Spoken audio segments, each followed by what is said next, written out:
Baik, sebelum kita menyaksikan video tentang cara melakukan telekonseling, maka saya akan sedikit menjelaskan tentang bagaimana dan apa itu telekonseling pada pasien diabetes mellitus tipe 2. Ya.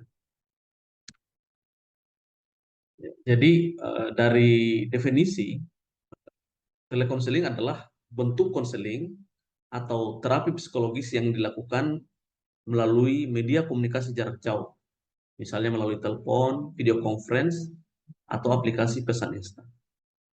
Dan telekonseling pada pasien diabetes mellitus adalah layanan konseling atau terapi yang dilakukan melalui media komunikasi jarak jauh, khusus ditujukan untuk membantu pasien DM mengelola kondisi mereka. Dan ini mencakup aspek-aspek edukasi tentang penyakit, manajemen gaya hidup, dukungan psikologis, serta pemantauan dan intervensi medis jarak jauh. Tujuan telekonseling yang pertama adalah meningkatkan pemahaman pasien, di mana melalui telekonseling pasien diberikan informasi mengenai penyakit diabetes, komplikasinya, dan pentingnya manajemen gula darah. Kemudian tujuan yang kedua adalah mengelola gaya hidup. Ya. Melalui telekonseling, pasien dibantu dalam perubahan pola makan, kemudian peningkatan aktivitas fisik, dan strategi pengelolaan stres. Dan yang ketiga adalah untuk mendukung kesehatan mental. Ya. Di mana telekonseling menyediakan dukungan psikologis untuk mengatasi dampak emosional dari hidup dengan diabetes. Dan yang keempat adalah memantau kesehatan ya, dengan menggunakan teknologi untuk memantau gula darah, tekanan darah, dan tanda-tanda vital lainnya secara jarak jauh. Ya. Nah, keterampilan dasar dan teknik konseling. Ya, ada 4 keterampilan dasar dari konseling. Yang pertama adalah keterampilan komunikasi. Keterampilan komunikasi, kita mengenal bahwa komunikasi itu ada dua, yaitu komunikasi verbal dan komunikasi non-verbal.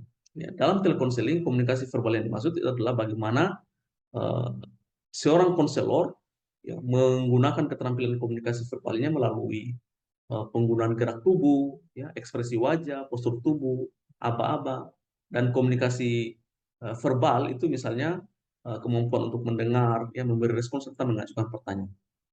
Kemudian keterampilan diagnostik, yaitu keterampilan yang berkaitan dengan bagaimana seorang konselor itu mampu membuat diagnosa terkait suatu permasalahan atau gangguan yang dialami oleh pasien atau klien. Dan keterampilan memotivasi. Keterampilan motivasi yaitu kemampuan konselor untuk mengaktifkan, mengarahkan, dan mempertahankan perilaku yang terarah dan memiliki tujuan. Dan yang keempat adalah keterampilan manajemen. Jadi seorang konselor itu harus memiliki kemampuan dalam mengatur proses komunikasi, kemudian membantu dalam pengaturan waktu, ya, serta menentukan isi, teknik, metode, dan mengakhiri konseling. Tahapan konseling. Jadi dalam melakukan konseling itu ada 3 tahapan yang secara umum. Yang pertama adalah tahap awal, yaitu tahap proses mengidentifikasi permasalahan. Kemudian tahap yang kedua adalah tahap pertengahan, ya, dan yang ketiga adalah tahap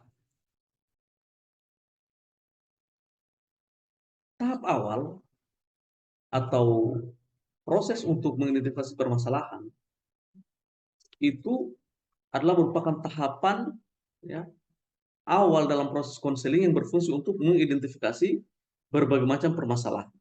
Nah, sejumlah keterampilan yang dapat diterapkan pada tahap awal itu misalnya keterampilan attending. Apa itu keterampilan attending?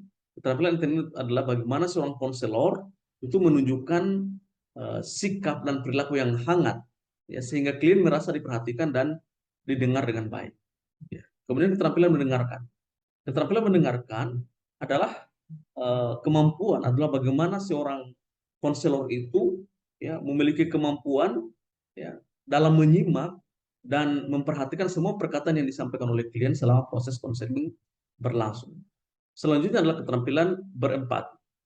Jadi empati adalah merupakan suatu keadaan di mana seseorang konselor seolah-olah dapat merasakan apa yang sedang dirasakan oleh klien.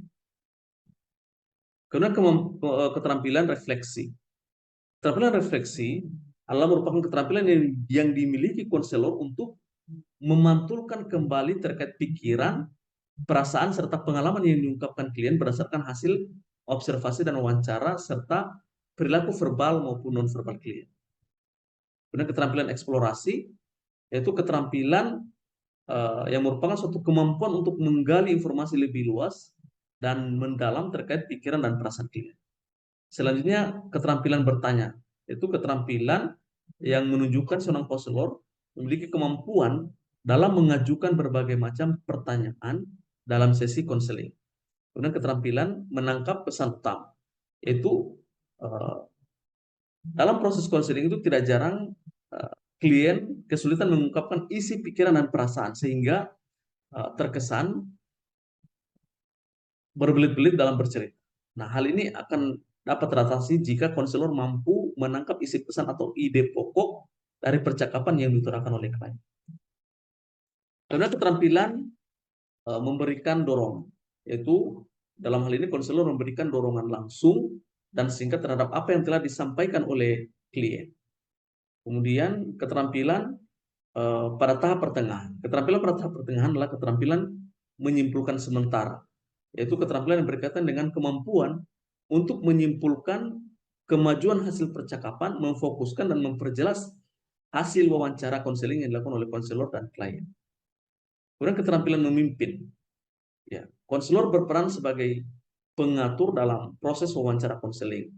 Nah, hal ini dilakukan agar pembicaraan itu tidak melebar ataupun menyimpang sehingga dapat terarah dan mencapai tujuan yang diinginkan. Kemudian yang ketiga adalah keterampilan memfokuskan. Ya. Konselor yang baik itu dituntut untuk mampu memfokuskan perhatiannya pada pembicaraan ataupun ucapan yang diutarakan oleh klien. Ya, hal ini cukup membantu dalam memfokuskan pembicaraan klien pada hal-hal yang menjadi inti pembicaraan. Kemudian keterampilan melakukan konfrontasi. Apa itu keterampilan dalam melakukan konfrontasi? Yaitu konfrontasi merupakan perilaku menentang yang dilakukan oleh konselor pada klien terkait ketidaksesuaian ataupun inkonsisten antara pernyataan awal dan pernyataan selanjutnya, antara perkataan dan perbuatan. Nah, hal ini dilakukan untuk menemukan fakta yang benar dari suatu permasalahan. Kemudian keterampilan yang berikutnya adalah keterampilan menjernihkan atau clarifying. Ya. Jadi keterampilan ini berkaitan dengan kemampuan untuk memperjelas suatu percakapan yang masih meragukan dan samar-samar. Selanjutnya keterampilan memudahkan atau facilitating. Itu facilitating ini merupakan keterampilan dalam membuka komunikasi agar klien dapat dengan mudah berbicara, mengungkapkan perasaannya, pikirannya, serta pengalaman yang secara terbuka dan bebas. Selanjutnya keterampilan mengarahkan atau directing, yaitu kemampuan untuk keterampilan ini berkaitan dengan bagaimana konselor mampu mengarahkan klien agar dapat berpartisipasi secara penuh dalam proses konseling. Kemudian keterampilan memberikan dorongan minimal, yaitu keterampilan ini berkaitan dengan usaha konselor dalam memberikan dorongan secara langsung dan singkat agar kliennya itu selalu terlibat dalam percakapan dan mau membuka diri. Ya, kemudian keterampilan siling atau saat diam, yaitu di mana kondisi diam ini dapat membantu konselor untuk memancing klien berbicara, membantu klien memahami dirinya dan mengurangi kecepatan wawancara. Ya, kemudian keterampilan mengambil inisiatif, yaitu konselor perlu berinisiatif ketika melihat klien lebih banyak diam, kurang bersemangat dan kurang aktif, terlibat dalam pembicaraan, sehingga konselor dapat mengucapkan kata-kata yang mengajak klien untuk berpartisipasi. Dan keterampilan selanjutnya adalah keterampilan memberikan nasihat. Dalam memberikan nasihat, konselor juga perlu mempertimbangkan situasi dan kondisi klien. Ya, tidak semua klien butuh nasihat. Karena keterampilan memberikan informasi. Ini terkait dengan informasi. Konselor itu perlu dengan jujur mengenai hal-hal yang diketahui dan tidak diketahui. Ya, jika konselor tidak mengetahui informasi yang dibutuhkan klien, maka konselor harus jujur dan mengatakan tidak tahu. Ya. Kemudian keterampilan berikutnya adalah keterampilan interpretasi. Nah, interpretasi merupakan usaha yang dilakukan oleh konselor untuk mengulas isi pikiran, perasaan, dan pengalaman klien dalam merujuk pada teori yang ada. Kemudian keterampilan pada tahap akhir yaitu keterampilan menyimpulkan. Apa itu keterampilan menyimpulkan? Yaitu keterampilan yang harus dimiliki oleh konselor, di mana konselor itu mampu mengambil inti dari pembicaraan selama proses konseling berlangsung, membuat kesimpulan dilakukan bersama-sama antara konselor dan konseling. Ya. Kemudian keterampilan merencanakan, yaitu keterampilan merencanakan harus bisa dilakukan oleh klien, di mana konselor membantu klien untuk merancang dan membuat aksi nyata yang dapat membuat kemajuan dan produktivitas bagi klien. Ya. Dan keterampilan untuk menilai dan mengevaluasi serta keterampilan mengakhiri konseling. Ya. Itu beberapa informasi yang saya bisa jelaskan pada kesempatan ini. Dan selanjutnya mari kita menonton video tentang simulasi cara melakukan konseling pada pasien DM tipe 2 melalui telepon.